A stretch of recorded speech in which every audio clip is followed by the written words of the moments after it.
Hey, hello, everyone. Good evening. We're going to go ahead and get our meeting started. Ask our city clerk to do roll call, please. Councilmember Commissioners Director Garcia. Here. Councilmember Commissioner Director Lara. Here. Councilmember Commissioner Director Lutz. Here. Mayor Pro Tem Vice Chairman Vice President Sanchez. Here. Mayor Chairman President Camacho. Here. Thank you for that. I'm going to ask our Councilmember Garcia to lead us in the invocation, and please stay standing as we'll do the flag salute by our special guest today.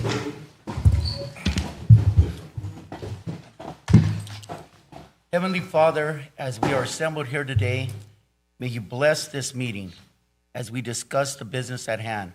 May you guide us to the proper and correct solutions that have been brought before us today. We pray for the ability to see clearly the directions we need to take care of the care and the well-being of our community. As we look with new vision, may our serving, caring, and sharing be unto us a life of service. Amen. Amen. Thank you, Councilmember. And if we have a special guest here with us today, we have Tiffany Antuna, third grader from Rio Vista Elementary, that is going to do the flag salute. Let's give her a big round of applause to join us.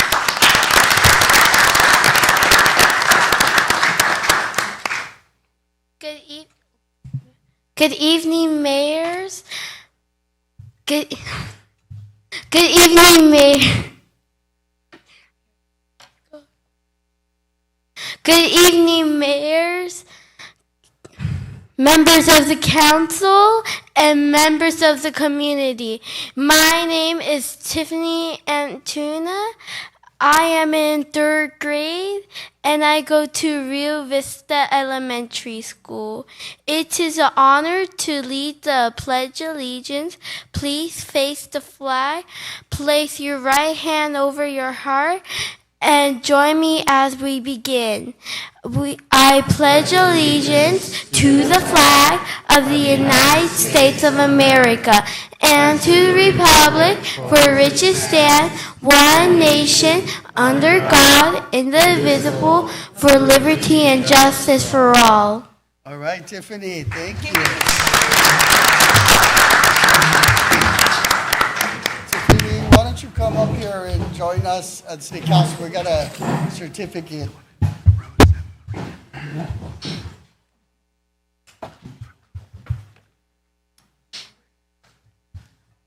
You can bring your mom up too. Bring mom. Bring mom as well. Is that mom with you? Is that mom? Come on over, join us yourself. Come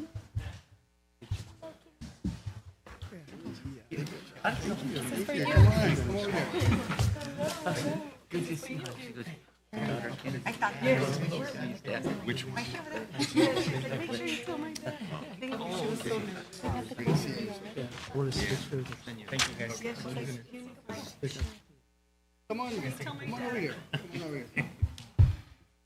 Thank you so much. Yeah, that was beautiful. Christmas? All right, let's get a picture here. One.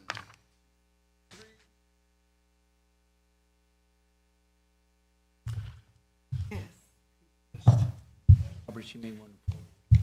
Oh, no, is that the husband? Oh, okay. Yeah.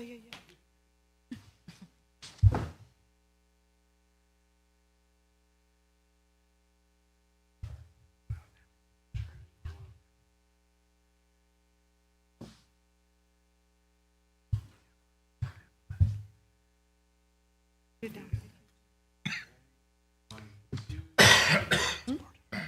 Which is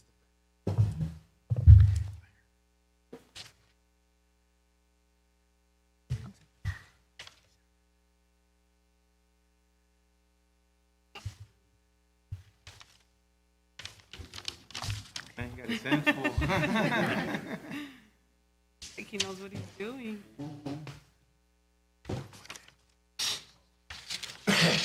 There you go. All right, thank you. Thank you, Tiffany. Let's give her another round of applause. Thank you.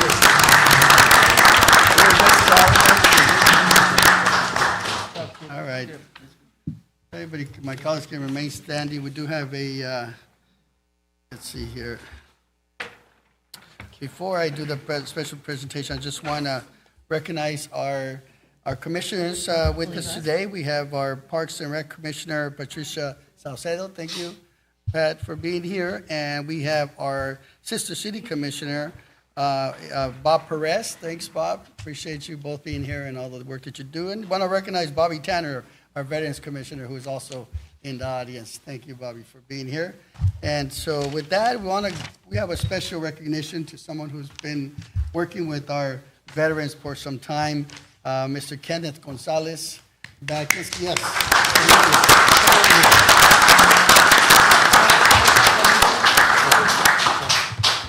Oh yeah, let me before I forget, we got Paul Camacho as well, our Veterans Commissioner. I forgot you at the Pico Boys. I can't do it the second time.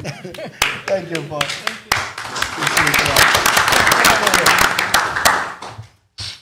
You know, back in 2022, and I'll read this because it's important to be said, but Ken came with us, and as many of you know, we started the Veterans Resource Center here at the Senior Center as well, something that we were proud of, to provide a location for our veterans to get the information they need. But when you have a Veterans Service Officer, in addition to the center itself, that's what truly brings the value.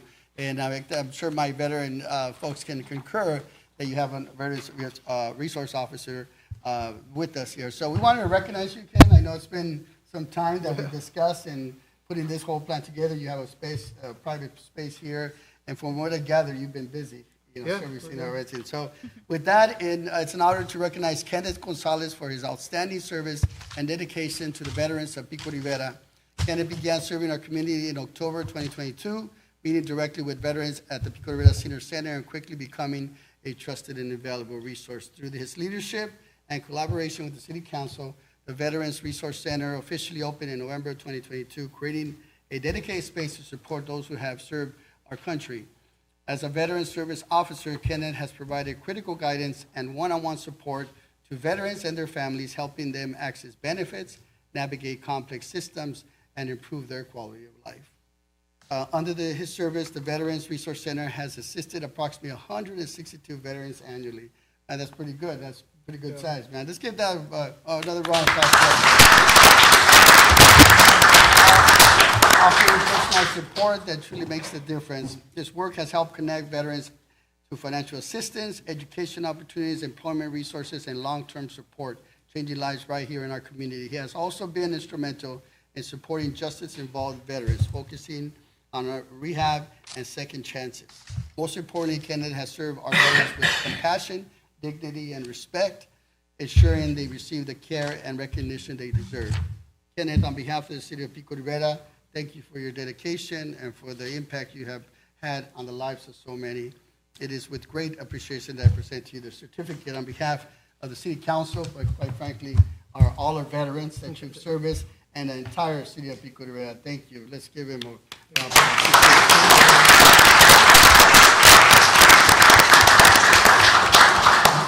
There you go, one-hander. I should use this, but let's if you could see a few words on what you've done and what we've been working on and so forth. So, yeah, can you hear me, everyone?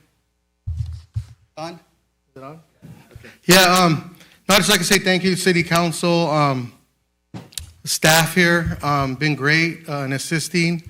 Yeah, we've just been claims, that's what we do, providing services to the community.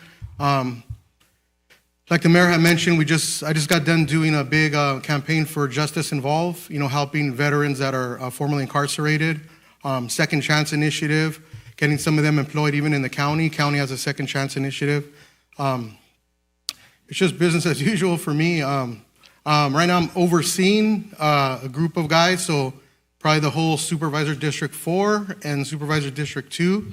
So I'm supervising them in same thing here, Pico, opening up different locations and just trying to assist the community as much as we can. So I appreciate it, guys. Thank you. From me, Calvet, County of Los Angeles, Military Veteran Affairs, Appreciate it, guys. We appreciate you. Appreciate you. And what's important, in addition to that, again, as I mentioned, having a resource center is one thing, but having an officer put those services and really take it to over the top wasn't easy. Fortunately, Kenneth is a resident of Pico Rivera, was committed, and from day one, he's like, I want to do this and whatever I can to help out. So we made it happen thanks to you as well. So again, congratulations. Let's take a picture. Thank you. I worked very closely with Kenneth on this. I was mayor in 2022 when the Resource Center was open, so I know the details intimately. It was the resolution that we used to form our Veterans Commission, and the center was modeled after the county Veteran Commission. And the devil is in the details. It almost got derailed. There was a lot of disagreement of where this center should be. But I give it to Kenneth and the veterans that were involved that we were able to open dialogue, negotiate, discuss what our resources were available, and we were able to open up the center in 2022 and establish the first commission. Bobby Tanner was the first female commissioner on the Veteran Commission, and you might not think that maybe you don't know or do know that maybe you don't think it's a big deal because it's here and within our senior center, but it is a big deal for us to have this resource and Kenneth available to our city. In 2022, we were able to get that off the ground, and I attribute that to Kenneth's knowledge, resource, and expertise, as well as to our veterans for advocating and continuing to push this through to be in our city. So thank you so much to all of you. Thank you. Excuse me, colleagues. All right, Kenneth, this is bittersweet because we go way back. But, Kenneth, we're proud of you. We know that you elevated in your position, that you'll continue to look out after Pico Rivera. But thank you for saving the trips to the Long Beach VA. The veterans were able to come here to access their benefits, and you continue to improve quality of life. But thank you the way you handled the details with your passion, your dedication, and your commitment to all veterans. We're going to miss you, brother, and congratulations. Thank you. Kenneth, I too want to thank you for being there at the very beginning. All those meetings at the VFW, at the American Legion, meeting with veterans, getting their input on what services they would like. You headed that along with then Mayor Dr. Monica Sanchez. So I just want to thank you for all your effort that you've put in. I know it's a labor of love being a veteran, and we've had these discussions about individual veterans. Unfortunately, veterans who are homeless, experiencing homelessness, experiencing inability to maybe fix a leaky roof, do home repairs, and you've stepped in, you've shedded light to their plight, and it's really helped us as a community, as a city council, to be able to put in some of these programs to make their burden a little bit easier. You are very much a large part of that, so I want to thank you for your efforts. Kenneth, I have a question for you on behalf of all of us in the council and I guess all of our residents and veterans. Are you going to continue to live in Pico Rivera? Yeah. Great.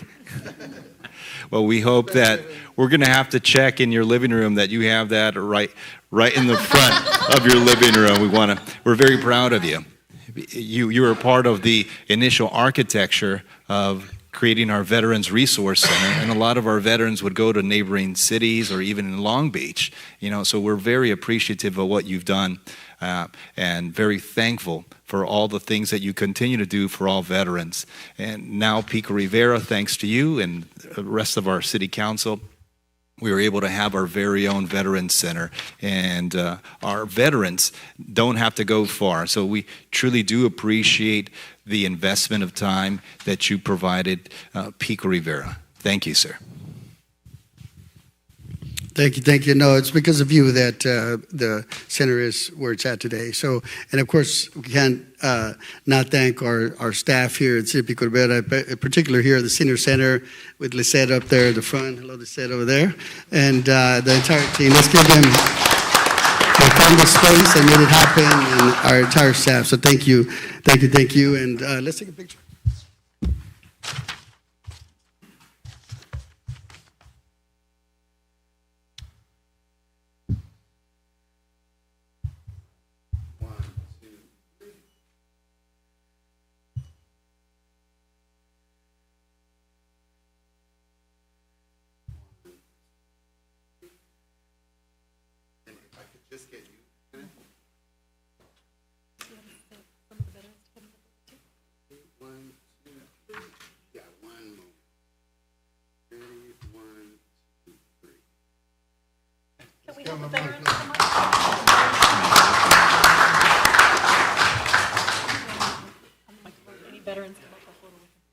I think they're here for the. All you good-looking people. Fred has a cert as well.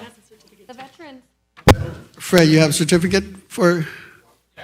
I just wanted to also say, on behalf of Senator Bob Archuleta, I wanted to thank Kenneth Gonzalez because not only did he serve here in Pico Rivera, but he serves throughout the county, and he actually started coming to the senator's office on Tuesday and Wednesday mornings, and he took care of a lot of veterans from throughout the county there at our office. I mean, they would come from Riverside, San Bernardino, Long Beach, just to see Kenneth, not only because of that, because of the privacy that we give him there at the senator's office when he's in Sacramento.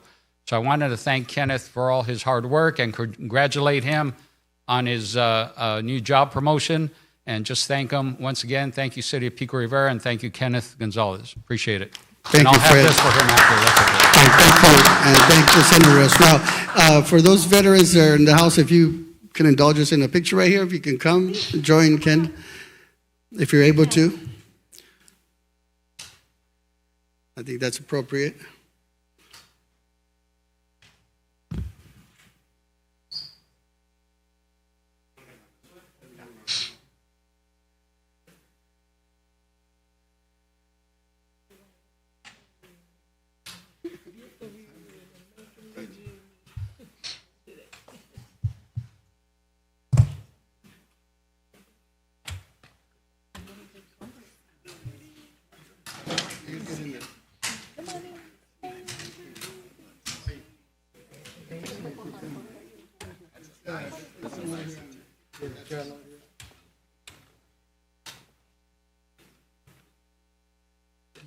That picture.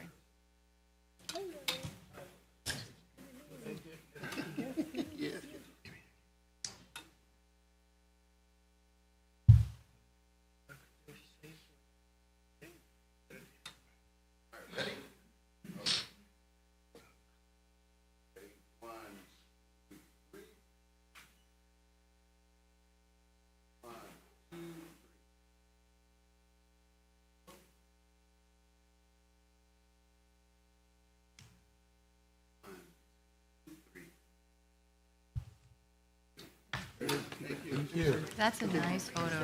Thank you.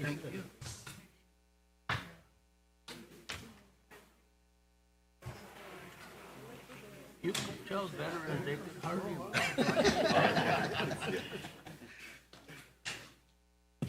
Thank you, everyone, for indulging us on that presentation. I think it's well-deserved, and we want to make sure we recognize someone. Yes, thank you.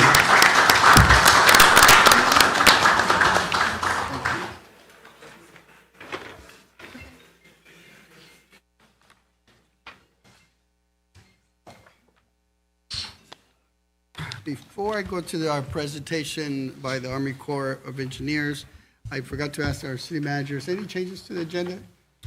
Yes, Mayor, we're moving the closed session item to the following meeting. That's Thank you. And want to recognize that Councilmember Lutz has joined us as well. And with that, I'd like to bring up our Army Corps of Engineers to do a presentation. As many of you are familiar with the Whittier Dam Safety Improvement Project. If you're not, just a quick reminder, you get to see it's that over on the north side, that entire dam that's been here since the 1940s is come to its place of repair. There's a lot of work to be done. It's been some years in the making since we first heard about it when they told us that it was in need of repair. It's a public safety improvements, but there's a lot of work to be done, and we have our Army Corps of Engineers that's going to give us an update as to where we are and what's to come. So please join us. Thank you. I've got a couple inches on Tiffany, so. Great, thanks. Thank you, Mayor Camacho, City Council. Appreciate you guys hosting me today. My name is Aaron Smith. As the mayor said, I work for the U.S. Army Corps of Engineers. It's been a long time coming, but I've got some great news. Not only have we been fully funded to complete the repairs at Whittier and Narrows Dam that you guys have been hearing about for years, but we've awarded that construction option. And that work is actually going to start this year, as early as October, but certainly by the time we all sit down with our families to break bread to celebrate the holidays this year, we'll have a contractor out there, Barnard Construction. They're a highly competent, well-qualified, heavy civil construction firm. They've built and repaired dams around the world. We're lucky to have them as our partner. And I'm excited that we get started on this project finally for you guys. I want to acknowledge right off the bat, I'm going to talk about here today, that project will not come without some impacts to your all's lives. Heard that we have a Pico boy in the room. I know that that loss of that ball field associated with this construction is going to be hard for the community. I'll talk about that here today, but I want to promise you that if there was anything I could do to repair this dam and keep it safe for all of you and not impact that recreational space, I would have done it. It's a critical area of vulnerability that we've got to make some modifications at. So we'll get into that. The other thing is I want to commit to everybody in this room today. I've worked with the city management on this. This is not the only time you're going to see me or my team. We're going to be in your community for the next few years. We're going to start with some town halls. We're going to participate in your community festivals and events. I'm looking for other opportunities or suggestions on way that we can outreach to you all between now and when construction starts, give you a better sense of what's coming to your way, let you talk to us personally, ask questions, express concerns, but then that's going to continue throughout the life of construction. Army Corps of Engineers has been a neighbor of Pico Rivera for a long time, as the mayor said. We're going to be your neighbor during this construction, and we're going to be your neighbor when this thing's said and done. You guys can be able to get your lives put back together. I just want to acknowledge right off the bat, there will be some tough impacts associated with this. I promise you, I come to work every single day to do this kind of work for people like you. I believe in dams. I'm dedicated to dams. My entire team is dedicated to the dams. The reason we're dedicated to dams is because we believe what they do for people. That's the reason we believe in dams. We believe in this dam. We want to keep this dam operational for the people who are sitting in this room, your relatives, your neighbors, and all the communities downstream of Pico Rivera going all the way to the beach. So I want to start off with that. I've got a quick PowerPoint here. I'll tell you everything I'm going to tell you today is on a website. You guys will be able to see the address for that website. There's going to be a dedicated email address between now and when you see us next time. I hope you'll share that with your community and your neighbors. We're looking for feedback and impacts that you are worried about so that we can work to make sure we minimize those as much as possible and talk to you about that as we continue these engagements. Let's see, I'm in charge of the clicker, right? Okay. I am talking about dam safety issues. I'm talking about concerns we have with Whittier Narrows Dam failing. That's a scary thing to talk about. It would be an extremely scary thing if that dam were to fail. You need to be a little bit scared of that. You need to understand why I want to make this investment, why it's important that I make this investment. But I want to contextualize that investment and that fear. There is no imminent risk to Pico Rivera. Since we started talking to you about this project in the late 20-teens, all the way to now, we've experienced several storms. We've held water behind that dam. We've passed that water safely. We've had absolutely no performance concerns. The kind of storms that we worry about with this dam failing are what most of us would consider extreme, very unlikely to happen on a daily or annual basis. But they're probable and could happen one day. While they're rare, if this dam would fail, the consequences are so significant. That's why we feel an investment to make this dam stronger for you and your children and grandchildren in the future is worth it. It's not because we're worried about an imminent risk or a daily risk to your community. So I want to make that clear.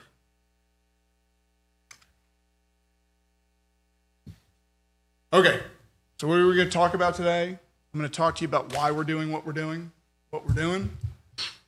I'm going to talk to you about when the construction starts, what it's going to look like, what it potentially could feel like for your community. I want to drive home those long-term benefits of allowing us to come in and make this modification. And then I want to point out some of our community outreach and engagement plans and proposals. So what are we doing here?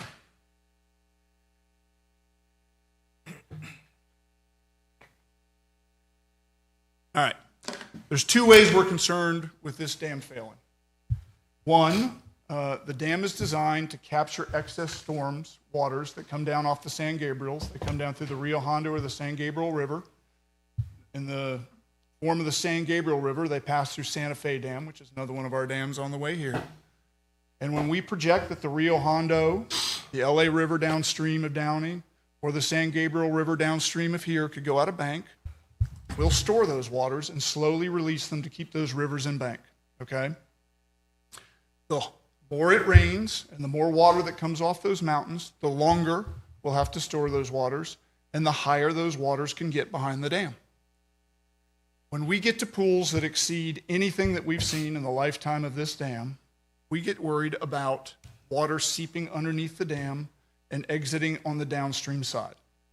The dam itself is extremely strong and competent. It does not allow water to pass from upstream to downstream. The soils that are underneath the dam that found the dam are made up largely of sands. What do we know about sands? Water passes through sand pretty easily, right? So water's looking to move from upstream to downstream, and it'll move through that sand foundation, and it'll percolate on the downstream end. That in itself is a very innocuous situation. The problem we have here is the sands underneath this dam are highly erodible. And when you get that water moving under there with a lot of velocity and a lot of pressure, it'll start to erode those sands underneath our dam and start to create a tunnel or a cavity. And just like you wouldn't want a tunnel or a cavity to open up underneath the foundation of your house, we don't want one of those things to open up underneath our dam either. It cause our dam to fail just like it would cause your house to collapse. So how do we deal with that? Luckily, we've got some tried and true solutions that we've implemented on similar dams like this across the nation. We simply dig a trench. I say simply. We engineer a trench on the downstream side of the dam, the Pico Rivera side, that intercepts that water, relieves those pressures, and doesn't allow sand to erode any farther to create a tunnel or cavity. Blocks that sand from eroding, creating that tunnel and cavity. And then we extend what's called a berm, a low portion of the dam up over that to create some additional weight to keep that soil in place. So that's one of the things you'll see us do. Now, the more complex problem we have with Whittier Narrows Dam is that we know now, modern forecasting, better understanding of how water transmits from those mountains down to this dam, that there are storms, again, extremely rare and unlikely to occur on a daily basis, that can overwhelm the dam storage capacity, even when we're releasing all the water we can down the San Gabriel and Rio Hondo. We'll have more water coming in, more water coming in, more water coming in, and sooner or later, the dam's going to overtop. And the downstream face of that dam, like you see here, is not designed to receive those flows. That dam will start to erode backwards and ultimately release a catastrophic wave of water downstream. So, how are we going to fix that? We're basically going to put some armor, a shield, on the downstream face of that dam that keeps it eroding.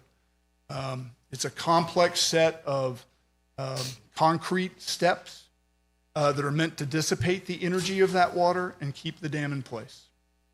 And that will be done across the entire downstream face of the dam. They sound like simple solutions. This is a 3-mile long dam. It is the most urban project that the Corps of Engineers owns. We own 700 dams across the nation, the largest dams owned across the nation, most of them in rural locations. The urban nature of this one makes access, coming and going. We have limited staging area, which kind of makes the job a little bit more complex. Okay, so what's construction going to look like as we're implementing these two features? Like I said, we're going to start late 2026 this year. Everything you see on this map here, we're kind of looking at an overhead view of the dam. Pico Rivera is on the bottom of the screen. El Monte's at the top. Everything you see red hatched on this, and again, you can find all this on the website, will be closed to the public and given to our contractor. That'll be what's called their construction work limits. Like I said, all the features they're going to be implementing will be on the Pico Rivera side of the dam, but they need a lot of space to store dirt, sands, gravels, stage their equipment. They're going to have large batching mills, and so some of that land upstream will be associated with that. And then they need ways to come and go from one side of the dam to the other. So everything in red will be used by our contractor. Okay, what's it going to look like? Obviously, you're going to see a lot of construction equipment and traffic moving through the area in and around the dam. You'll see them moving through Pico Rivera. You'll see them crossing over Rosemead. You'll see them coming from Lincoln. We're going to have a large staging area at the corner of Durfee and Rosemead called the Strawberry Fields colloquially. That's where our project offices and mills will be. That's where we'll be batching all that material that we're going to create that armored shield on the downstream of the dam. And then we've got to deliver it from that area to the dam. And once you batch that material, you can only cycle it so long in a cement truck before it goes bad. So we've got to quickly find a way to get it to the dam and start placing it. Timing is really important to us. You're going to see excavation on and below the dam. So don't be alarmed if you see equipment cutting into the face of the dam. We're doing that to create space to be able to put these armored steps into place. You're going to see people digging at the base of the dam. That's okay too. They're creating that trench to keep those soils from eroding. Okay.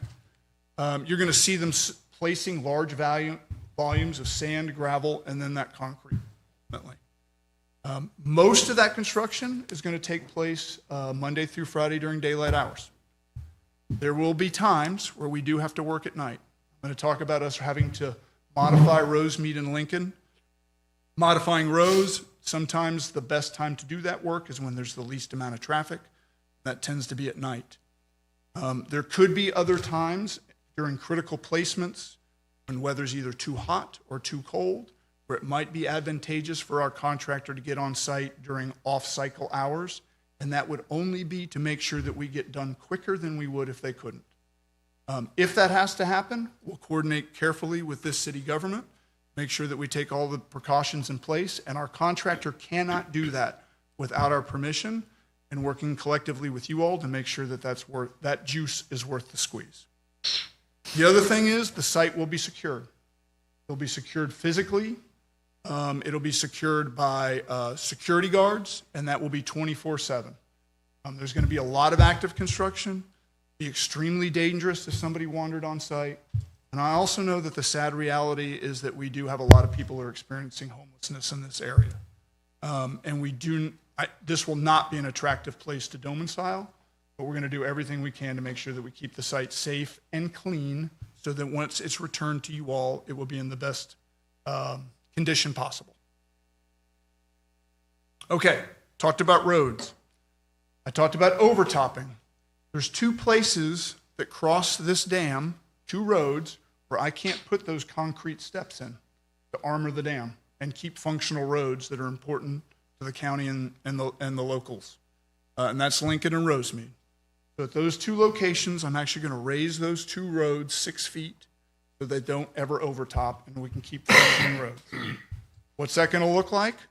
We've designed the relocation of those roads to keep all lanes open to traffic at all times, except for minor times during night when we have to do a lane shift opportunity. But slower speed limits, active construction, narrower lanes, I expect traffic is going to be harder as we modify those two roads. The bigger permanent impact to the city of Pico Rivera is that I have to permanently close the portion of Rook Road, which you see highlighted on this map here. Basically, coming off the 605, where it crosses over the dam and just shy of Sports Arena Road. The reason I have to do that is there's really no way to make that road compatible with the modifications I have to do. Now, closure of that road does not mean that I'm impacting the sports arena itself. There is nothing we're doing associated with this construction that will cause the sports arena to close. I understand that there may be some concerns with making sure that there's adequate ways in and out for emergency services for the sports arena. I know the community and your city leadership is talking about that. We're happy to support that any way we can, but I cannot replace that road when we're said and done. Now, here's probably the toughest thing for you guys. There's 2 parks on the downstream side of that dam you guys are very familiar with, Streamland Park and then your golf course.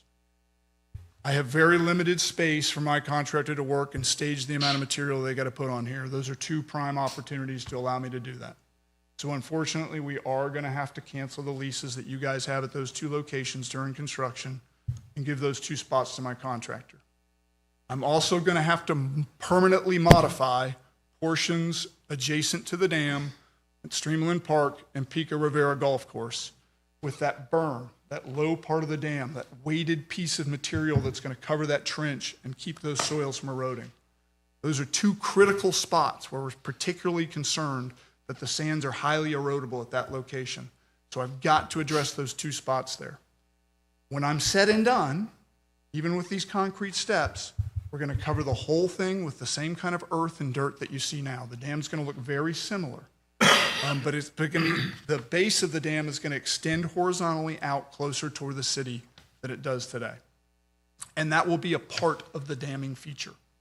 So we are very interested and engaged in out-granting those facilities to the city when we're said and done. But they're not going to look exactly the way they do now, and they may not be compatible for the kind of uses that you have for them now. You may have to envision a different type of recreation. I know, particularly with the ball fields and the connection of the Pico boys, it's a tough impact for this community. I empathize with that. I understand this might be the 70th anniversary of the Pico boys.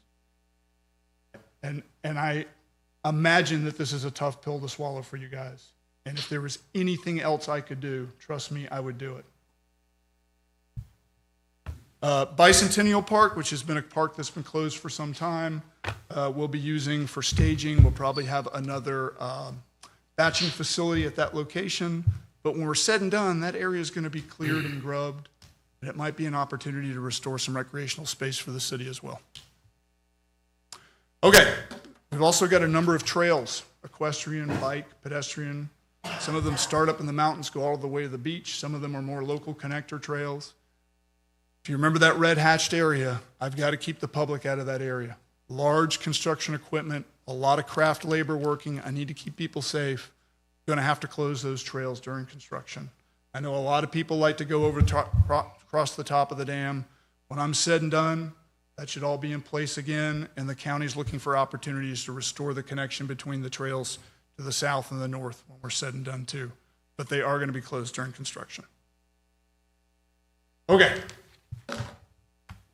Again,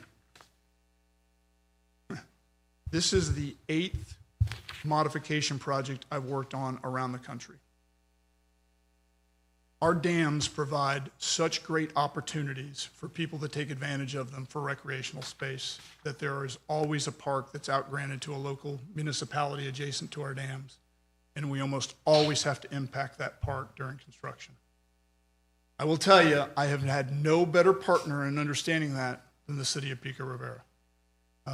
You guys have been laser focused on your flood risk. I have really appreciated the continued partnership we have with you guys. My commitment to you is to try to be the best partner and neighbor I can during construction. Again, me and my team are doing this for you.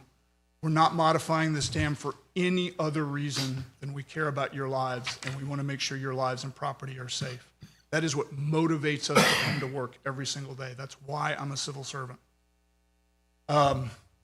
And I wish that I could do this modification and you guys have to suffer zero impacts associated with it. But I am confident that will not be the case. We will do our best, but just remember we're doing it for you guys. Okay, so right off the bat, we've worked with the city. On April 16th, you guys will hear advertisements about it. We're going to host a big open town hall that's open, full and open to the public. We'll be there to give a little bit more detailed presentation than this, if you can stay awake and listen to me again.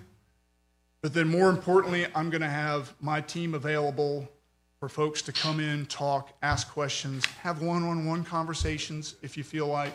get contact information, understand this project a little bit better.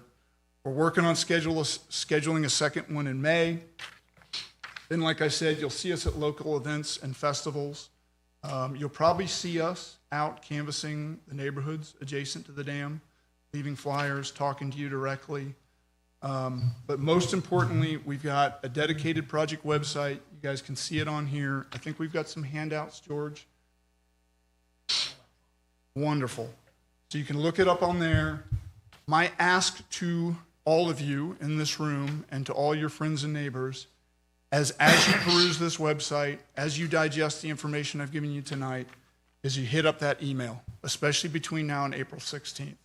Let us know what we need to talk about. Let us know what your biggest concerns are in that email so that we can tailor that town hall and future engagements to be the most productive for you.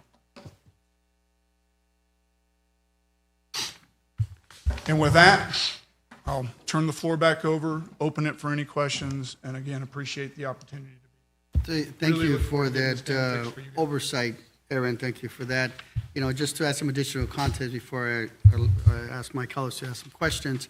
As many have known the history of Pico Rivera, because of this dam, 1940, before, the river just kind of ran a little wild. And once these dams were created, it allowed communities like Pico Rivera to grow and to become what is today. But as we enjoyed all that Army Corps property, we grew with it, in addition to Pico Boys and Streamland Park and the golf course, sports arena, and so forth. But the day has come to make those improvements that are necessary for us. However, those improvements do, as stated, come with those impacts. And one of the major ones that we've been working with is the impact of Pico Boys, who has been around since 1956 and just celebrated their anniversary. And we've been working with them to try to figure out where to find them a new home, a temporary home, a hybrid home. We've had a series of meetings. It's just an area that they've had for many years, and sadly, this impact is coming. So we're working with them, city council staff, to do what we can. There's some short-term plans with them, as well as some long-term plans that we're entertaining as well. But aside from the golf course and the sports arena impacts, as was stated, one of the things that we've been addressing over the years, from 2018, is trying to make sure that, as the Army Corps comes and improves their land, it was never Pico Rivera's, they just leased it to us for $1 ever since their city incorporation. And these impacts are huge, as you can imagine. We've had some smaller construction throughout the city, and there's noise pollution, there's traffic, there's communication issues, and so we've been trying to address that. And Aaron mentioned about security and homelessness. One of the biggest concerns we have had is, there's acres and acres of land back there, and as all of you that live in Pico Rivera know, that the riverbeds become homeless encampments, and our concern is that these areas are going to become homeless encampments. And as we spoken to the Army Corps and Aaron, is like, when it comes to security, we don't just want a security at the entrance and exit gates. We want to make sure there's security throughout, rotating, to make sure that we don't have these encampments set up, and then we have to deal with those issues. And then our sheriff department and staff have to drain resources for something that could have been prevented. So we've been discussing those security issues. The other is the noise pollution, the construction impacts that happen. Unfortunately, those residents that live within that area are going to be directly impacted for, like you said, up to 5 years. And so we've been working with the Army Corps to try to mitigate those impacts, whether it be maintaining the dust control and the noise control as to the days of operations and so forth.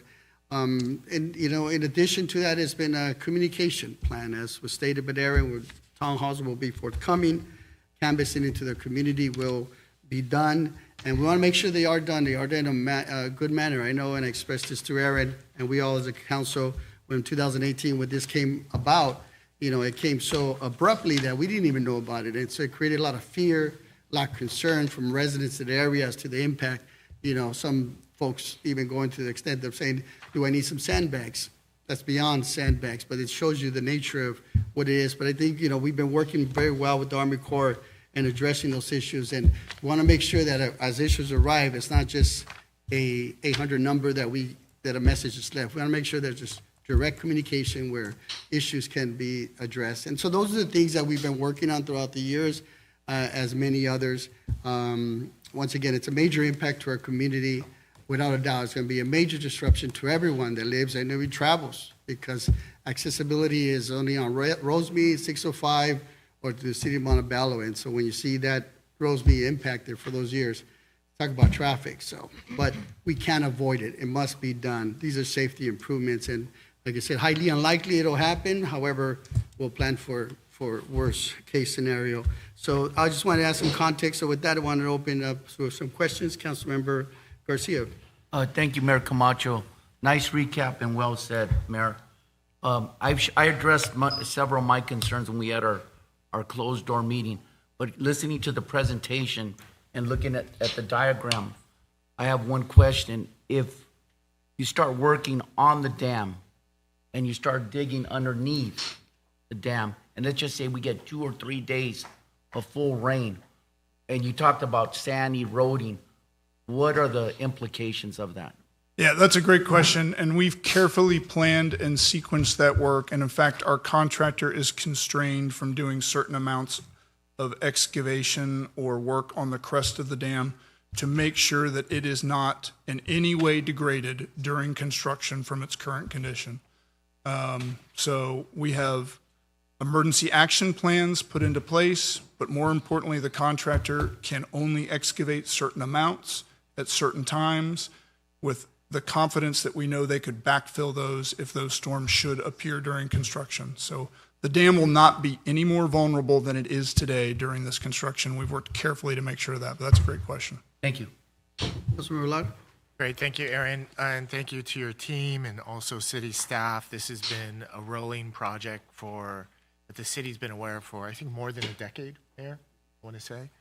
And we've been trying to deal with that. We've been trying to push back when we can in order to preserve park space. My concern from day one on hearing about this project, though, has been about the lack of lighting on Rosemead. And I've addressed this to you privately, publicly, when your team has come before us. And the argument that's given, which I understand, is that you're basically replacing what was there. But that argument has never really sat well with me in the sense that the Army Corps of Engineers is proposing, and they will follow through with, a major reconstruction of that road, with the lifting Rosemead Boulevard more than approximately 6 feet. And that changes sight lines. That changes drainage. So it's not just mainly replacing what was there. It's a major modification of what's existing, right? So, I'd like to loop in the LA County supervisors to see if there's any type of funding or any type of work that can be done with the Army Corps of Engineers to make sure that lighting is installed on that part of Rosemead Boulevard over the dam and into the, towards the Strawberry Fields, towards the 60 freeway. Because when you travel that road at night, not only is it foggy, but it's very dark. And I get that road was installed probably 50, 60, 70, 80 years ago, right? But just the nature of this community and the surrounding communities and the amount of traffic that transverses that road has dramatically changed, right? So I just want to push back on the argument that you're replacing what was already there. No, it's a major modification of what's there. And if we can involve the LA County Board of Supervisors, because the second part of the argument is that, well, it's not our road. It's not the Army, it's not the federal road, but it's federal land, right? And it's their federal project that's going to ultimately have impacts on the community, and it's really a public safety issue. So I'd like to see if maybe funding could be found while they're doing construction. It's always better to install lighting or drainage or things of that nature when, the road is open, right? So, I'd like the city to kind of see if we can find some sort of funding with the LA County Board of Supervisors in regards to installing lighting, just because it would just be a major win for not only our community, but just everyone who travels that road, because as the mayor said, right, we're going to be left with Lincoln, we're going to be left with Rosemead, and the 605 freeway. Rooks Road is going away. I use that as a shortcut, but we're going to see more traffic on Rosemead Boulevard. So that's thank you. No, thank you. I appreciate it. I will tell you that, the road has been designed to meet every county ordinance for line of sight and drainage and all those sorts of things. In terms of lighting, that is considered a betterment, so I'm precluded from funding that. But we do have ways to partner if non-federal funding is found, where we could even incorporate that into our contract to modify it if that turned out to be something that everybody was palatable to.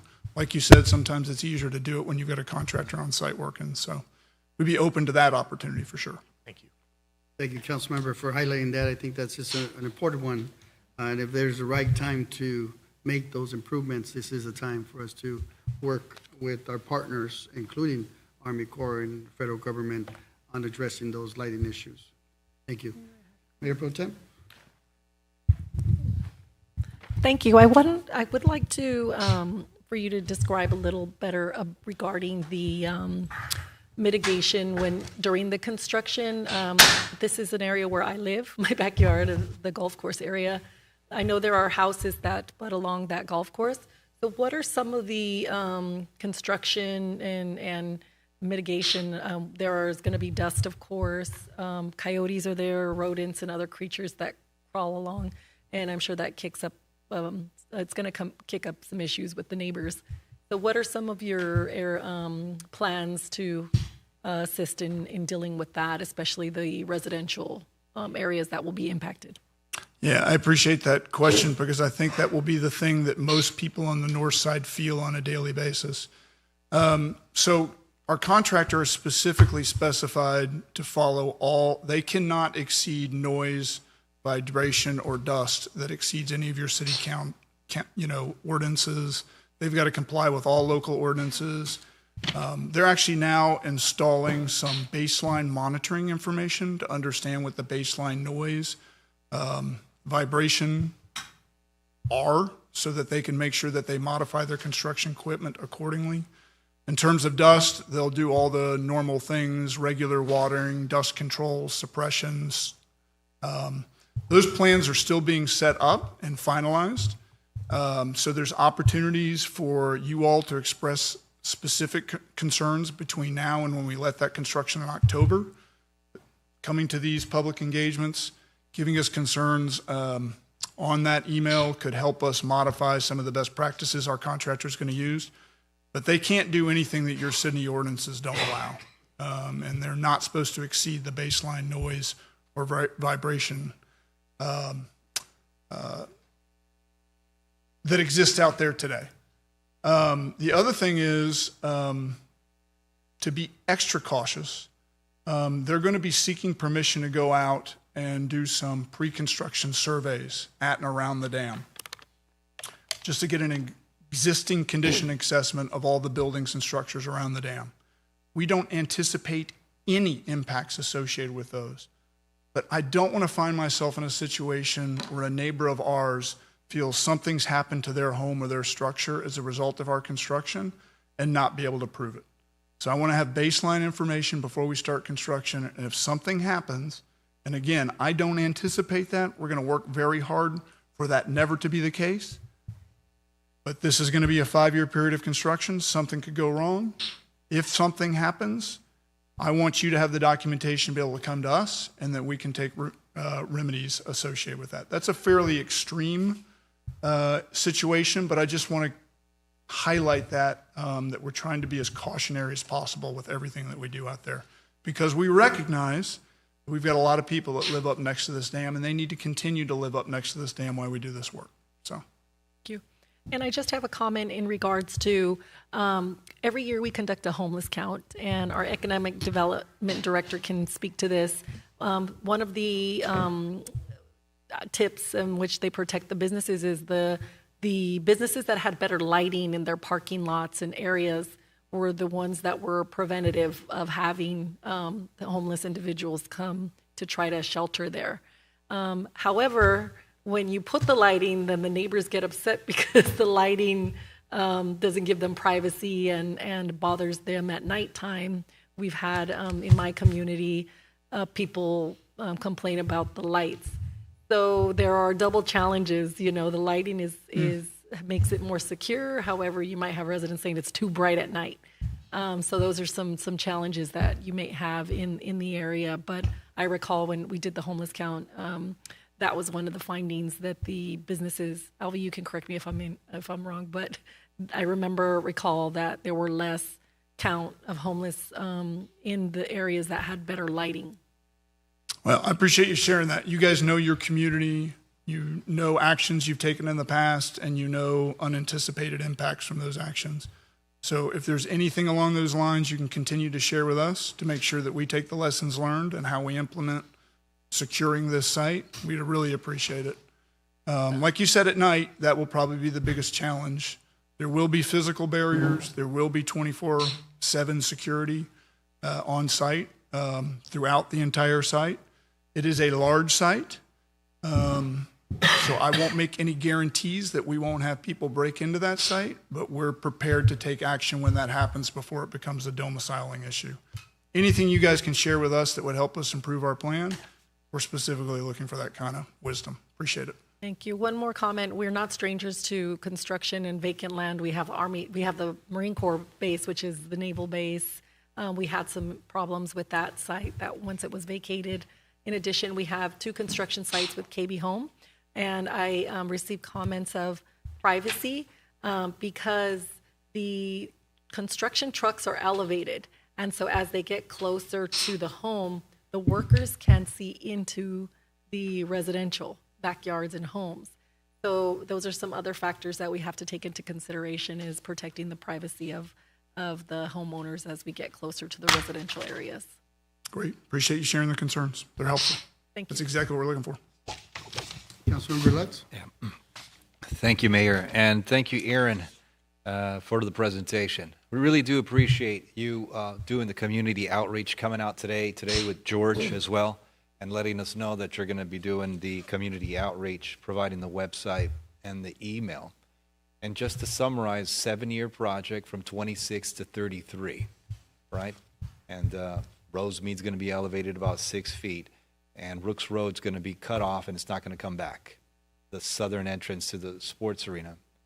And, well, this has been something that we've talked about, and we were, as a community, interested in bringing that road back at the tail end of the completion of the project. Can you tell the audience, the community, why that is not going to be part of the final stages of the project?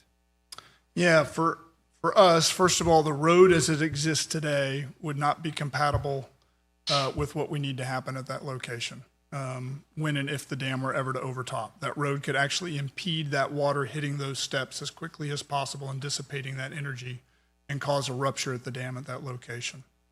Now, the reality is there is probably some technically feasible way to restore some sort of access, either crossing over the dam, potentially even penetrating it with some sort of closure system, or flanking around it.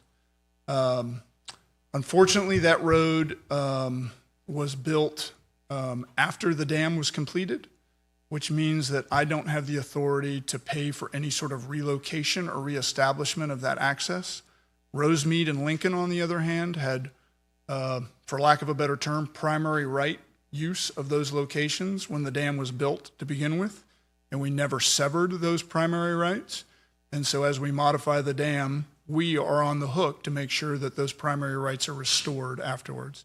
Unfortunately, that same set of circumstances doesn't apply to Rooks Road in this instance. However, the Corps of Engineers does have a permitting process. People do modify our projects all the time for things like that. We're happy to engage in the conversations as soon as now if you guys want to engage with an engineering professional to help start thinking about alternatives to reestablish either that road or something similar to it that would require a modification to our work. And that's done under a piece of U.S. code called 33 U.S.C. 408. A lot of times people call those 408 permits for short, but you do not have to wait for us to be done to start engaging us in that conversation if you want to start evaluating some feasible alternatives once we're done with construction. Now, the cost of that reestablishment would have to be borne by the entity requesting it. Very good. I appreciate you providing those options. Initially, I thought that there were no options, and now that I know that there is an opportunity to restore access from the south, is promising for our community. Thank you. Yep. Thank you, colleagues, for those questions. As was stated, unfortunately, we do lose 60% of our green space in Pico Rivera that we've enjoyed all these years too, for our youth and other recreational programs. But unfortunately, like was stated, it's not our land, and by that, this is also not our project. So staff is not directly involved in this project, indirectly by the mitigating the impact, outreach to the community, and displacing our users. So we're working with the Army Corps for a few years, and because of those impacts, we've been working with our federal representatives over the years to try to do the best to mitigate those impacts to our community, to try to repair and again, primarily to the users, Pico boys in particular. And so, again, we'll be working with them. Aaron, I mean, we've been having many conversations. You've been working with staff. As you stated, let's do your best to mitigate. You stated earlier that you work for our communities, our constituents that are impacted, and the greater the mitigation to our residents, the better the results, right? Because you have a job to do as to improve the safety of our community and improve the safety of many cities throughout. But Pico Rivera is on the front line, and no one in that entire area is impacted the way Pico Rivera will be impacted. And therefore, we require a lot more support. And so we'll be working with you and working with our residents to making sure that those impacts are minimized as much as possible. With that, thank you for the presentation, and we'll be having more information going to our residents. For those of you who are on our audience, if you can begin to communicate to your neighbors and let them know that this is forthcoming, as you've heard the presentation. But we'll be doing everything we can to, even go door to door to inform our communities, because even though this has been going on for a while, I'm sure there'll be some residents that have never heard about this before. And but nonetheless, we'll do our best. So, any other questions, comments, staff? We're good. Aaron, thank you very much. Appreciate it. We'll be. Thank you, sir. Thank you all. Good day. Appreciate it. Okay, moving on to our next portion of our council meeting here is we're going to go into our public hearing. I'm going to open up the public hearing. Is there any memos, City Manager? No memos, Mayor. Any written or oral communications? There's been no oral or written communication. With that, I will close this public hearing and entertain a motion to approve. Motion to approve. I hear a first. Second. And a second. Thank you. Roll call. Vote, please. Commissioner Garcia, Yes. Commissioner Lutz, Yes. Vice Chairman Dr. Sanchez, Yes. Chairman Camacho. Yes. Motion passes 4-0. Thank you. Which will now lead us into our public comments. I'll read out your name. If you can join us on the microphone, you have 3 minutes for a public comment. So we'll start off with Ana Delgado, Rio Hondo Park Handball Courts. Please, right there at the microphone.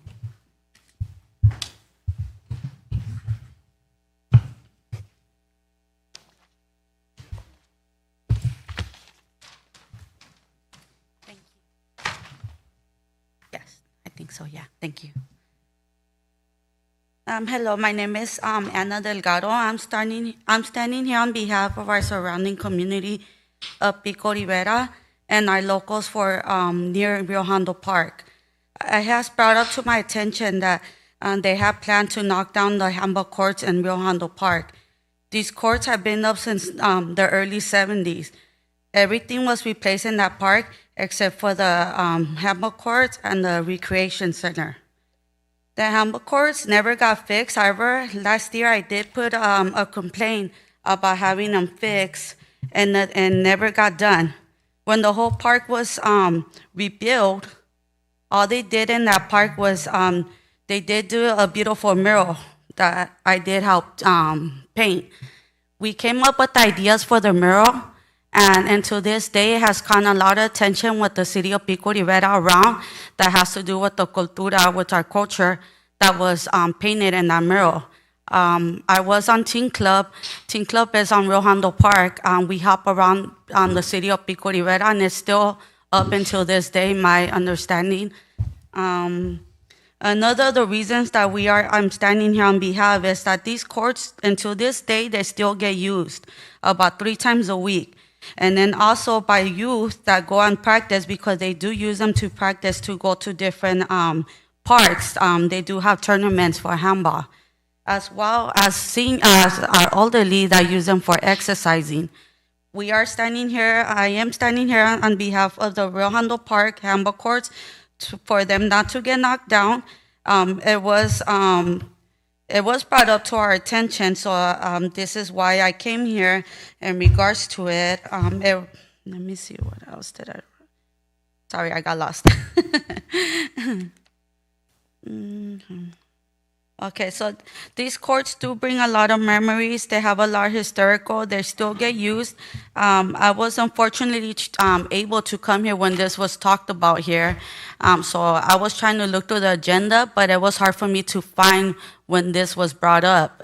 So I do want to get more information in regards to it, as far as, why are you guys choosing to remove these courts, and when was it brought up, so I could look more into it.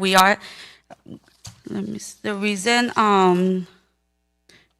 okay, I do hope you guys do take and recreate and consideration in regards to these changes that you guys are trying to make to these handball courts in the city of Pico Rivera for Rio Hondo Park, as we will continue to stand strong and try to fight to keep these standing as we did in the past.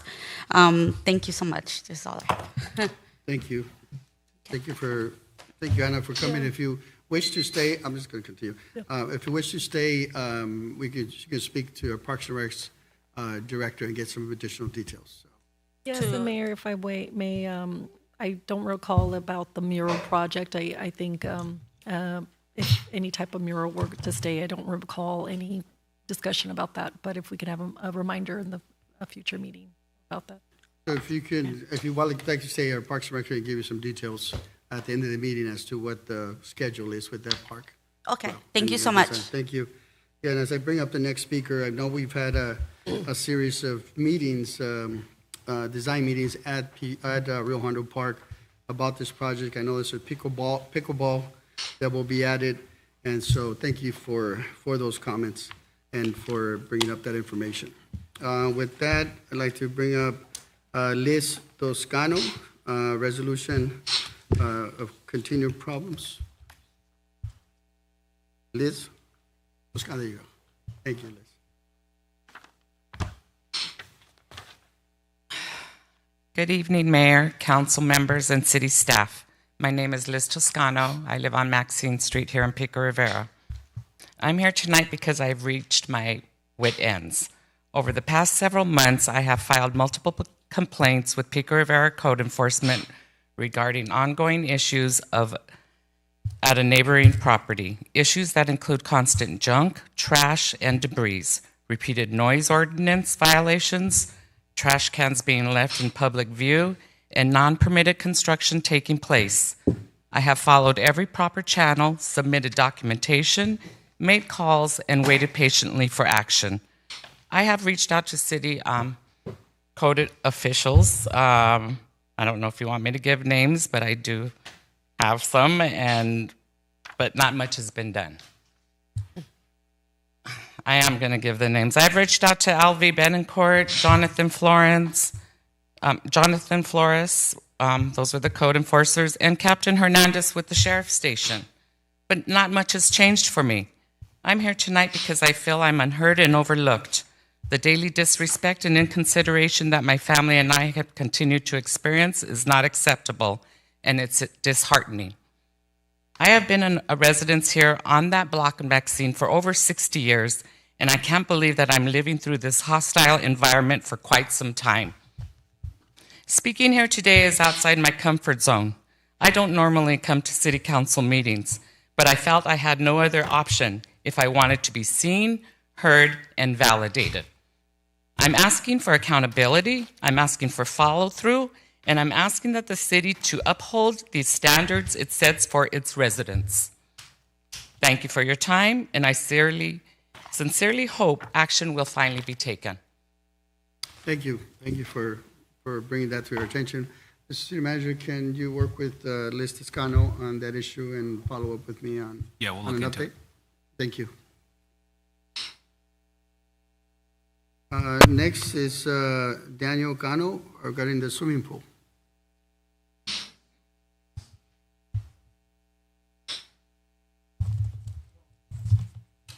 My name is Daniel Cano. I've been a resident for the city about 69 years. I've worked for the city. I began swimming at this pool since 1988, doing lap swimming, and I still do lap swimming. But luckily, they built this other one here by Pioneer High School. I still continue swimming there. And I was wondering what they're going to do with this pool. It hasn't been improved, has done nothing to it. Yet I see all the other parks have been improved. You know, this is a nice pool. You know, lap swimming is very good for you, and I enjoy doing it. Just wondering why it hasn't been taken care of. Luckily, they built this pool right here, Montebello, and in Pioneer High School. It's a county pool. So, you know, I wish they would bring this pool back to work. It's a very nice pool, and lap swimming has helped me out a lot. You know, I swim every day. Yeah. Well, thank you. Thank you for bringing that to our attention. You know, I'll ask our city manager, can we have our public works director, yourself, just to give a quick update on where we're at with the pool? Sure, yes, that was awarded recently. Construction will start in June. We estimate a timeline about approximately 2 years or sooner to complete that pool. So it's moving forward. So, you know, we've been, if you've been here to the council meetings, the council has also been equally a little frustrated as to the amount of time that it's taken. However, you know, the silver lining is that we are breaking ground pretty soon, and it'll be finally the day has come to build that pool. And once it's done, it's definitely going to be, you know, our biggest project here in our city as it relates to the residents. So it is forthcoming. It'll take a while, but the day has finally arrived. So thank you for sharing that and bringing it up so we can give an update on that. Thank you. No, we're good with that. That's good enough. Good. All right, next, Lauren Talbot.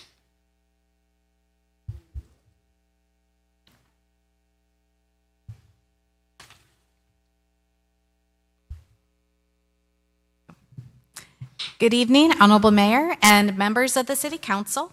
My name is Lauren Talbot, and I'm the Community Library Manager at the Pico Rivera Library and the Rivera Library. Here are our updates for April. The Rivera Library is temporarily closed for construction, hopefully until May 2026. During that time, the Pico Rivera Library will be open on Mondays from 10 a.m. to 6 p.m. so that the community does not lose library services on Monday. Rivera Library holds are going to be transferred to the Pico Rivera Library in the meantime.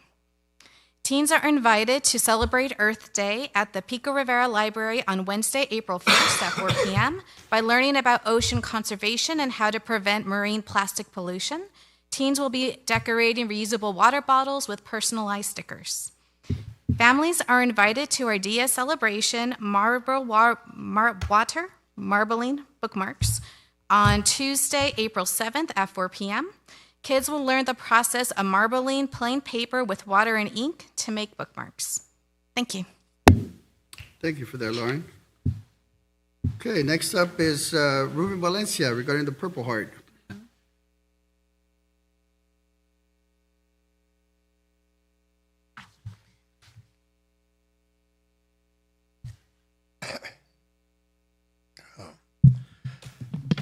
Good evening, Mayor and City Council people. I'm here to praise you, here to praise the Mayor city council people, Pamela, and everybody sitting up here. I'm here because finally, in 2024, we put a proposal in to get a Purple Heart monument put up. And last week, I sat in a meeting, and we heard that this monument is going to be coming up in May, which makes me very happy about that. But what I'd like people that are in this room to know about the Purple Heart, okay? Purple Heart was established August the 7th, 1792. Another thing to know about it, since it was established, 1.8 million Purple Hearts have been passed out. That touches everybody in the United States, everybody in this community. If you're not a recipient of one, you're a family member of one. I look so forward to seeing this monument go up. And again, I wanted to tell you personally, for Andrew or Johnny, for Gustavo, for Monica, Eric, thank you all, because I came to all of you and you all listened to me. And we're at this point now that it's actually going to complete it. And that's the reason I came for today. Thank you very much. Thank you, Ruben.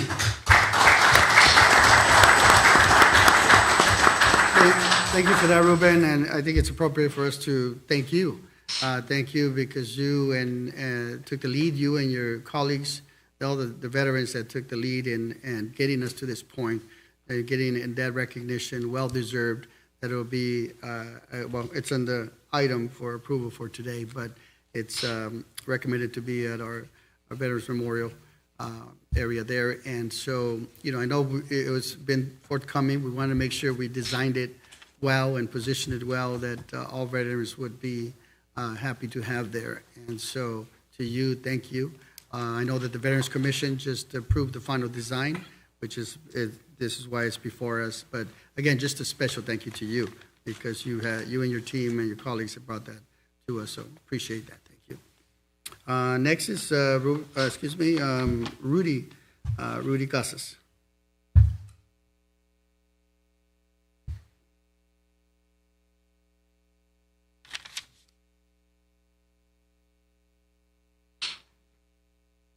Good evening, council members, staff, first responders, and my fellow Purple Heart honorees. My name is Rudy Casas, and I'm a resident of Pico Rivera, and for 35 years.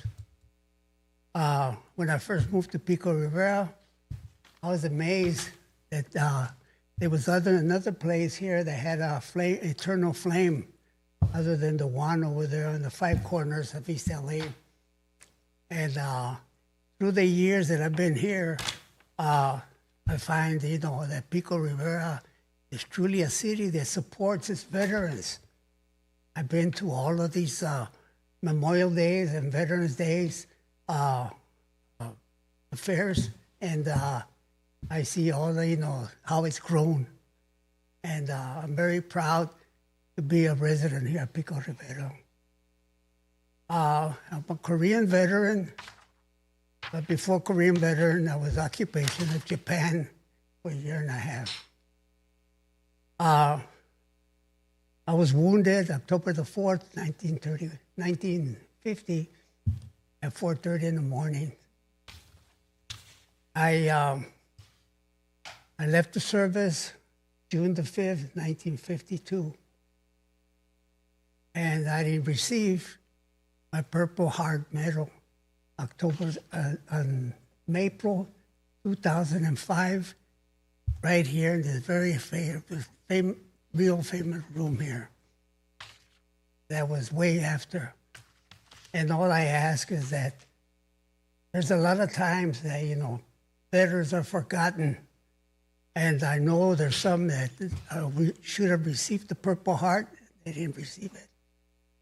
One of them was a resident here in Pico Rivera, Tom Pico. He was wounded in the Air Force, and I helped him get his medals. He was a World War II veteran, and he never got a Purple Heart because they didn't have enough documentation. So whoever does this document, they need more documentation when somebody, is wounded, and so it follows him through. I travel from hospital to hospital to hospital, and I never received anything. But I was very proud. I had my family here, fellow go-getters, life riders here, all to witness, me receiving my Purple Heart, along with 7 other medals. I thank you, Pico Rivera. Proud to be a member. Thank you, Rudy. Appreciate you.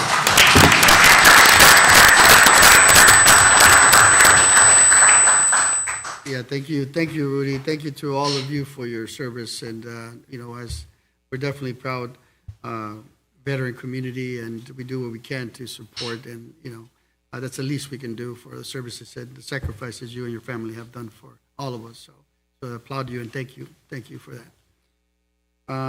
The last public comment I have, it was for Mr. Fred Sermano from Senator Archuleta's office, but I understand he has left. He And got certificates for everybody that I'm going to be thanking in my presentation. okay, very well. He also had some comments for Mr. Kenneth Gonzalez, our Veterans Service Officer that we recognized earlier. So we'll definitely make sure that he's give you the recognition. Thank you for that, Fred. And we did have one public comment that was emailed to us and regarding by Eddie Rios and regarding to street vendor enforcement policies. With that. Yeah, you know what, I'm going to go off script just a second here only because of the sake of time, but I know that Fred had to leave on behalf of Senator Barbachereta and handed over some certificates over to our Parks and Recs Director, Pam Ugar. I'll go ahead and make those presentations. That'd be great. Well, if you can help me with that, yeah, let's do that.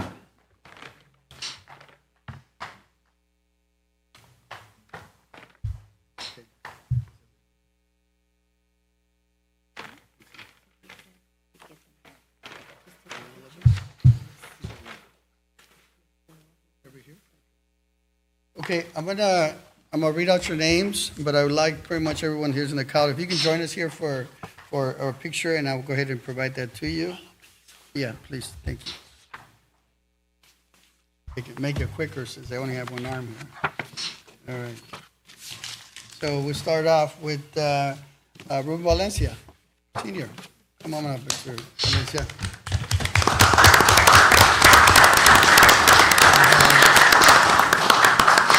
We have Emily Valencia.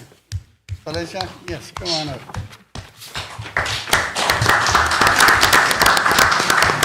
We also have Chaplain Bob Castillo is with us. Chaplain? Is he here? I don't see him. Is Bob? He's here, just takes a second.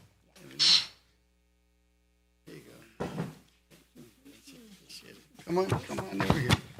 We also want to bring up Anna Winters. Come on.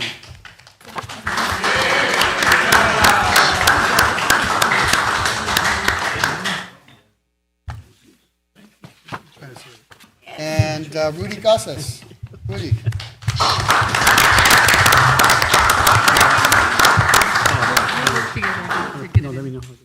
And we have Commander Eddie Morin, not here, okay. We have Santiago Reese. Santiago, there we go.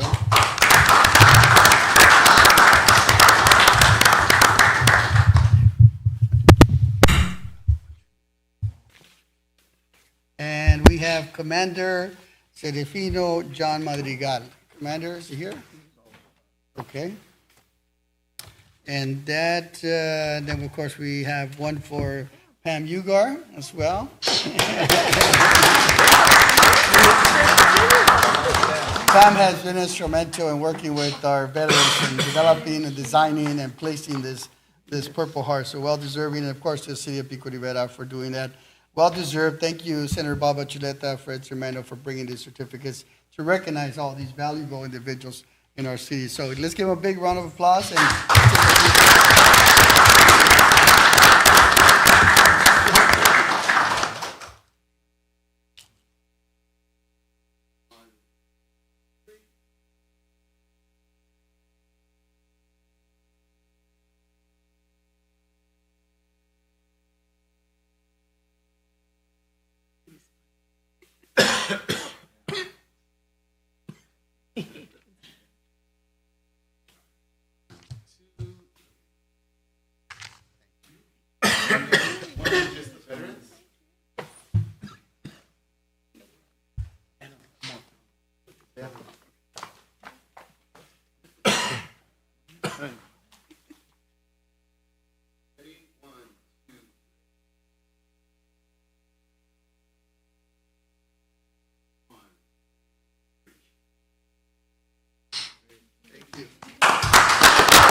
You're nice too.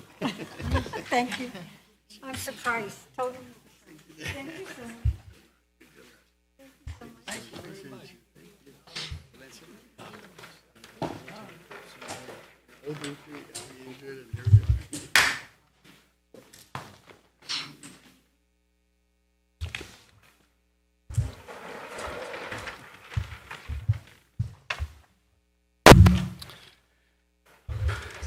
Okay, thank you for that. And moving on to today's consent calendar agenda items, 2 through 15. Like to entertain a motion. Mayor, I'll motion. However, I would like to just pull, not in opposition, but a quick question, comment, items number 8 and number 12. I recognize we have owner president with us today for the Nationwide Environmental Services. Would you like to approve them and then comment on them after, Yes. since you're Yes, not that's fine. in a position to? Yes, yes. Okay, so can I get a motion to approve? And I'll motion that. So I got a first. Second. And a second. All those in favor, say aye. Aye. Aye. See here, no opposition, so moved, as recommended. So now, please. Yes, thank you. I just want to recognize Annie Samuelian. She's here in the audience, and she has clarified my question. I know that I've received a lot of kudos that Pico Rivera, that our streets have been clean, our median beautifications, we've gotten awards for them. And so I want to thank, your business has been, I think, part of that. In addition, my question was regarding, I know the business also does some graffiti removal and bus maintenance for the city. This contract doesn't include that, but I know that Nationwide has been instrumental in helping our beautification initiatives. So thank her for coming to our meeting tonight, and thank you for being part of our service. Thank you, Mayor Pro Tem. With that, that'll lead us into our. One more question, number 12. Go ahead. And number 12, if we can have, I believe this is under our Director of Innovation. This is an exciting topic that everybody keeps asking me. What is Pico Rivera doing for World Cup 2026 games? We just approved the over $44,000. So if you could give us a little brief snippet, excite us a little bit, if you can share. Yes, this item is to start putting deposits for some of the entertainment for that. We haven't fully developed the entire program. That is coming before you probably the next meeting, possibly. And again, we just need some of this funding in order to start booking some of the talent for some of our shows coming up. Wonderful. So a little description of what you mean by talent, and I know there's going to be fan zones, street party. Give us a little bit of, I know it's not set in stone, but what were the ideas in the proposal? Yeah, absolutely. Happy to provide some comment on that. So the city of Pico Rivera was awarded an Open Streets grant through LA Metro.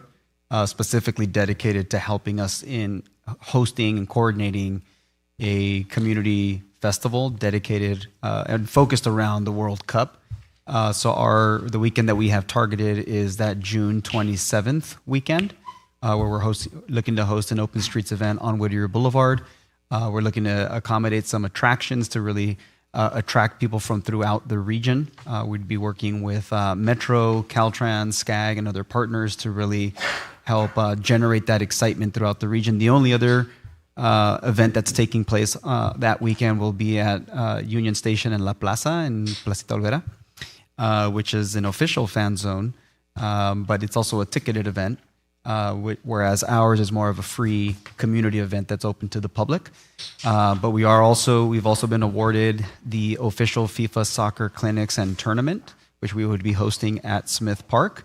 And then very similar to our typical summer street fest, we'll also have stages for concerts and other live entertainment as well throughout the route and on the corridor in Whittier Boulevard.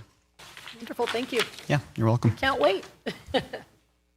Yeah, thank you for that, Mayor Pro Tem. There's some exciting activities coming. Looking forward to the full presentation as it relates to many activities that will be doing to host a World Cup here in the city of Pico Rivera. With that, then leads us into our regular agenda item, the final item number 16, final design for the Purple Heart Monument to be installed at the Veterans Memorial Plaza. Mr. City Manager, presentation. Yes. Thank you, Mayor. I'm going to turn it over to Pam Ugar to come up and give us a presentation. Thank you for that.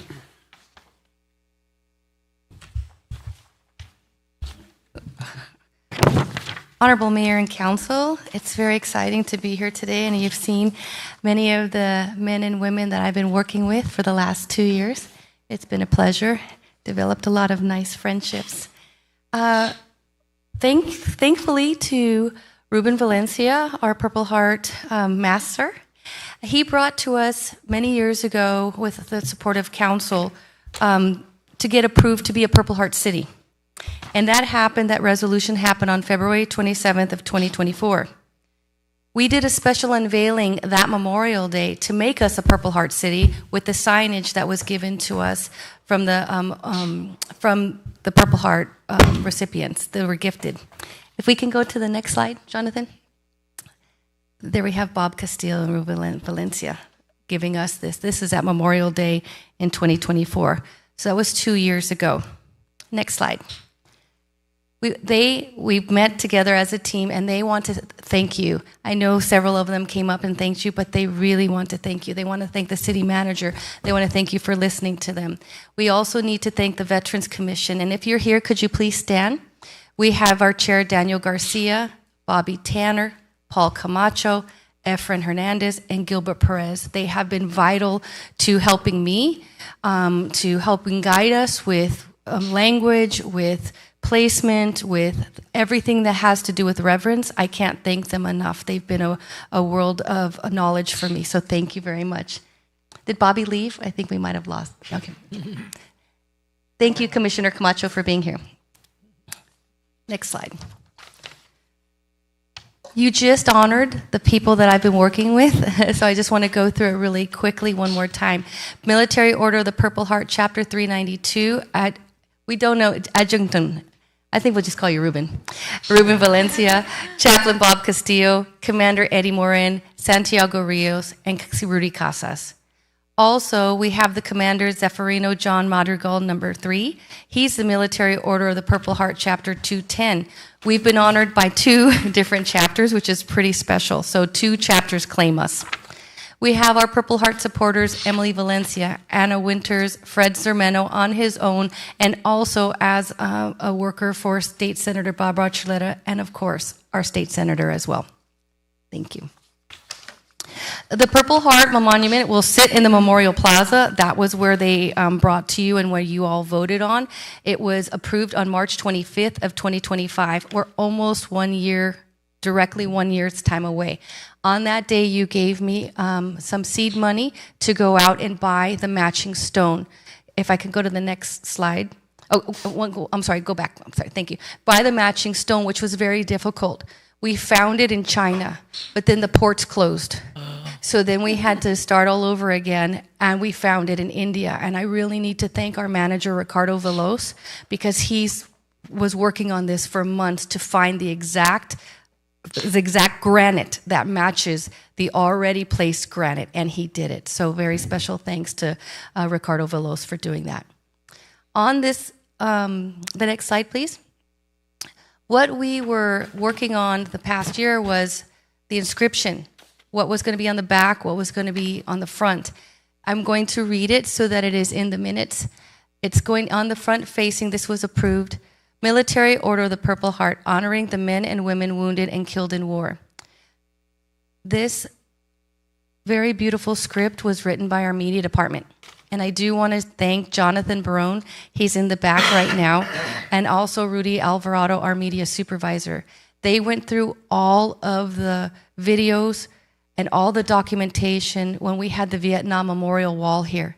And they listened to everything that the veterans said, and they scripted this based on everything that they heard. And the Veterans Commission approved it unanimously. Not all heroes return unmarked, but every mark tells a story of love for country. The city of Pico Rivera remembers and reveres all the brave men and women who served, fought, and gave the ultimate sacrifice for our freedom. And then it will say at the bottom, the city of Pico Rivera was recognized as a Purple Heart City on February 27, 2024. Next slide. This was also voted on by the commission.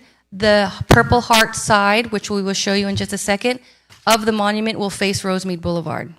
So this is how the veterans chose. The script will face the back will face the flagpole. Next slide. On the presentation last week on March 18th, the commission was presented two different slides. They were two different options for designs. One has the ribbon and the wreath surrounding the heart, and one is just the heart with a bigger gold emblem around it. Next slide. The Veterans Commission recommendation was very unanimous. It was a 5-0 vote, voted by all of them, with Bobby Tanner calling in because she was sick. So that's how important this was, that she called in for this. But we had given the community, and we gave all of the commissioners little hearts, and we had them put where their favorite design was, and as you can see, we put the results there. It was option 1 with the ribbon and the wreath, the purple wreath surrounding the heart. Next slide. This is the option presented for you all today. Next slide. This is the back. Actually, if you go to would you go back one, John? I also want to let you know we put the seals of all of the orders, of all the military branches down at the bottom of the slab. Next, we'll go, next slide. So today in front of you, we're asking you to please accept the Veterans Commission vote 5-0 to accept these designs so that Manager Ricardo Veloz and I can move forward with getting this etched and then getting this ready for unveiling. Right now we have it scheduled for Thursday, May 21st at 6 p.m. To do it separately, I wanted to let you know the Veterans Commission asked that this be done separate, that this not be done at Memorial Day, that this be done in its own unveiling. So that's why we asked, because if we do it at the actual ceremony for Memorial Day, our backs will be to the monument. So we're hoping that would be, I'm asking for any discussion, which I think you already had, but we're asking for approval tonight. Yep. Thank you for that presentation, Pam, and you're right, we need to do a separate event specific to this unveiling right before our event coming up. And so this is nice. Well done. Thank you, veterans. Thank you. We're proud to have this in our city. And I recall when we did the addition back in 2018 to enhance the eternal flame, and we used that black granite. So we didn't want to just put something that's going to look oddly, in that area from a different design or a different rock, but something that matched and it complements the entire. So I think you guys definitely did that, and very proud of it. So thank you. I will proudly move the item, and thank you so much for all of your hard work on this, and my neighbor Ruben Valencia, and to all the Purple Heart wearers and everyone who brought this to our attention. And thank you so much it makes me proud to bring this to Pico Rivera. Thank you for the motion. Any other comments and a second? I'll hell yeah second this motion. But you know, at the same time, Ruben, thank you for your leadership and all the committee, and thank the Veterans Commission for advancing this and with the recommendation, and all the staff who had a helping hand in this. So thank you, job well done. Thank you. So we have a first and a second roll call vote, please. Councilmember Garcia. Hell yes. Councilmember Lutz. Hell yes. Mayor Pro Tem Dr. Sanchez. Hell yeah, let's do it. And Nick, he's making it 4, hell yes. Motion passes 4-0. We're so proud of it. Thank you, everyone. I appreciate that. Looking forward to the event. And I know, I just want to make just additions. I know Councilmember Lotta had to leave. However, just thank you to him because during his mayorship, he did bring this forward, working with Mr. Valencia. So we appreciate that, and we finally come to this point. So thank you for that. And with that, we're done with our regular agenda item, our city manager reports. Yes, Mayor, City Council. I have a couple items just to report out. Happy to report, and thank you to Javier Hernandez and Jesse Garcia. The Metro Executive Management Committee approved our motion to advance the engineering design for the Metrolink station in Pico Rivera. Again, I thank you, Mayor, for attending and speaking on behalf of the city. It was actually a great coalition that the city of Pico Rivera pulled together. It was complemented by multiple board supervisors at the meeting. So again, thanks to everybody who supported us in that effort. In addition, we submitted and it was selected for a $3.5 million grant earmarked for the same project by Congresswoman Sanchez. So hopefully that moves forward and we can get some additional funding for that project to move forward. I also like to report out that tonight the city of Whittier is approving an item for the demolition of the Marine Corps Reserve Training Center on San Gabriel. So hopefully by June, they should be demolished, and then we're going to continue to work to see if we can identify what type of use we could hopefully bring to the city and working with the city of Whittier. And I'm also happy to report that our next meeting will be at City Hall in our new city council chambers. Hell yeah. I said it. Put that on the, Hell yeah. put that on the minutes. Hell yeah. Everybody heard that, right? Everybody heard that. That concludes my report. We'll be at our new remodeled home, or your home, I should say. But thank you for that, Mr. City Manager. And I just to highlight the motion for Metro regarding the station. You know, just a special thank you to the co-authors, specifically brought forward by Supervisor Hahn, not only this motion, but the previous motion to get to this point. And this is a committee that will go to the full body pretty soon. But Chair Fernando Dutra, who's also a council member in Whittier, and Supervisor Hilda Solis, that all co-authored this. And so we thank them for doing that. And the highlight that was said, not only from the authors, but other members that mentioned, like, you know, when it comes to transportation projects that benefits not only Pico Rivera, but the region, usually it's done by these regional agencies. And there was a big kudos to our staff for bringing this forward, doing the research, bringing this project forward to them and highlighting how this came to be. It's rare, but it shows the level of capacity and staff we have here in our city as it relates to this project. So kudos to our city manager and Javier Hernandez, who have led this effort. So thank you for that. Appreciate it. Is that it? Okay. Thank you, Mr. City Manager. With that, we'll go to the good of the order. I'll start off with Councilmember Lutz. Yes, thank you, Mayor. I have no items for AB 1234. I do want to highlight our recent ribbon cutting of Mariachi Bakery that we had earlier today. And of course, a couple days ago, we had Sky Zone, a ribbon cutting. And I think we had a really good time. Yeah. All of us jumping around on that trampoline park. Except me, I couldn't. They jumped. Yes, but that concludes my comments. And again, I just want to say I'm deeply honored to be a resident of Pico Rivera that cherishes its veterans, and now knowing that our city is officially putting a monument honoring our Purple Heart recipients. And Thank you, all of you Purple Heart recipients that live in our wonderful community of Pico Rivera. Thank you for choosing Pico Rivera to be your home and for your service to our country. Thank you, Councilmember. Councilmember Garcia. Thank you, Mayor. For AB 1234, attended LA County Sanitation meeting.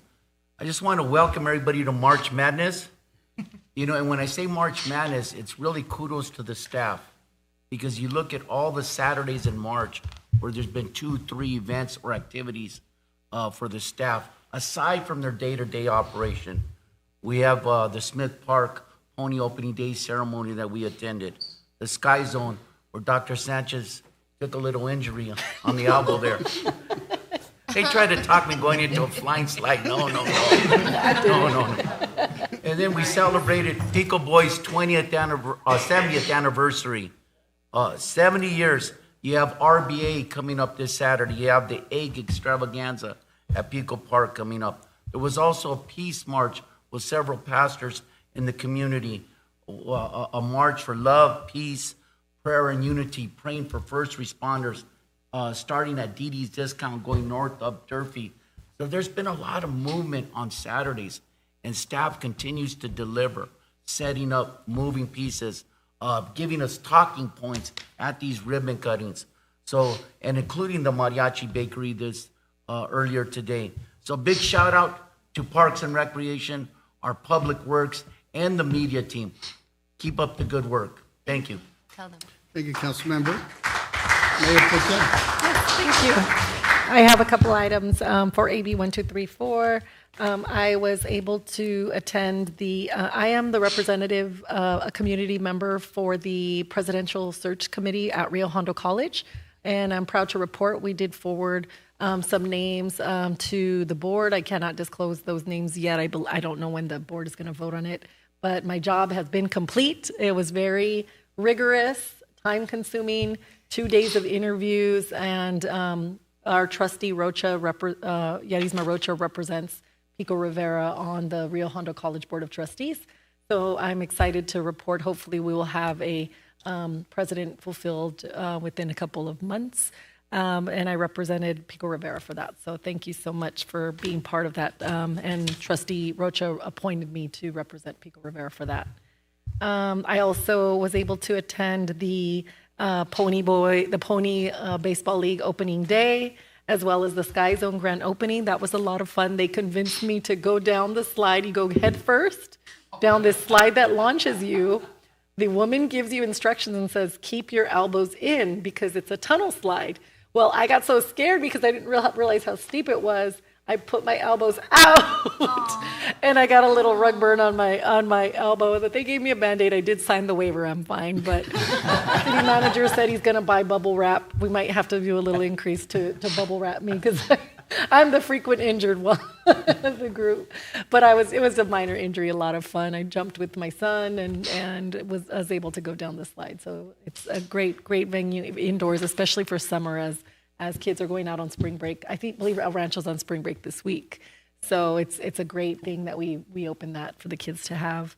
I also attended the Pico Boys opening day, 70th anniversary. So this will be their last season, sadly, as we heard in the Army Corps presentation at that facility. But we are going to do everything we can to keep the legacy alive for Pico Boys. And hopefully we find a new, more beautiful home for Pico Boys to keep playing. And then I also attended today the Mariachi Bakery opening, the grand opening, and that was wonderful. I had the chance to try the hibiscus Jamaica tea. It was delicious. I loved it. It was not too sweet, and hibiscus is known to have properties that reduce your blood pressure. So there's health benefits. It's a modern twist to your Mexican favorites, I say. So go check it out if you haven't been there, right next door to Carniceria. So you have the Carniceria, the Panaderia, and Camacho, Mayor Camacho is advocating for a tequila area. So that's it for, I also participated in a St. Patrick's Day golf outing sponsored by Latina Golfers. And so that was a great outing. We got to wear green, St. Patrick's Day theme, enjoy the golf course the rest of this year because that too, unfortunately, will have a closure. So trying to maximize the time and enjoy the rest of the course while we have it available. So thank you. We're going to do Wellness Tuesdays by Dr. Monica Sanchez. Thank you for that. Thank you for all that, colleagues. And I'll echo my colleagues from, again, exciting to have new businesses in our city, having opening day baseball ceremonies, our Purple Heart monument. It's just, it's been an exciting week. I would only add that representing SIACA, Southeast Animal Control Authority, as I mentioned before, we're looking for a permanent executive director. We currently have an interim that'll be with us 6 months. Started off well. The goal here is to, as we're assessing the organization, to make sure we provide adequate animal care and making sure that your loved, your furry ones that might get out, we get them, and their safety and improved services for our community. So that's where we're working. Thank you to staff, Angelina and Steve, for being leaders as it relates to the city managers that service area, their membership services. You guys have taken the lead on that, and there's a lot of work involved, especially on the financial side. So thank you both for that, and I know we'll move it forward. With that, ends my comment, Councilman. Mayor, I just one thought. With Pico Boys, as mentioned earlier, and as we start to dismantle the facilities there, have we looked into whatever is salvageable from fencing, benching that might be utilized in other areas, and then maybe archive some of the Pico Boys, whatever that may be, into our historical society, because they've been there for 70 years. There's the dugout. Yeah, there could be items, so maybe we could just look at that in the future. Yeah, you're not saying to put me in there, right? No, we seen your picture on the banner, Steve, as a kid. Okay, He did. We seen your He's picture alone. on the He's banner. alone. He didn't exclude it either. So. Do you have a picture of yourself in a Pico Boy uniform? Yeah, that's true. Thank you for find that. pointing that out, Councilmember. I know that's been discussed and asked about, and we'll get when we get to that point. But I think there's some good stuff to look at and address. So. Yeah. Well, with that in mind, Dad, we, as was mentioned, our closed session item has been continued to the next meeting. And before I adjourn this meeting, I'd like to adjourn it in the name of Todd Marquez, previous Captain Phil Marquez's brother, recently passed. And so we send him and his family's condolences. So adjourning this meeting on behalf of Todd Marquez. Thank you, everybody, for coming. Have a good evening. Thank you. Let me get. Or do you?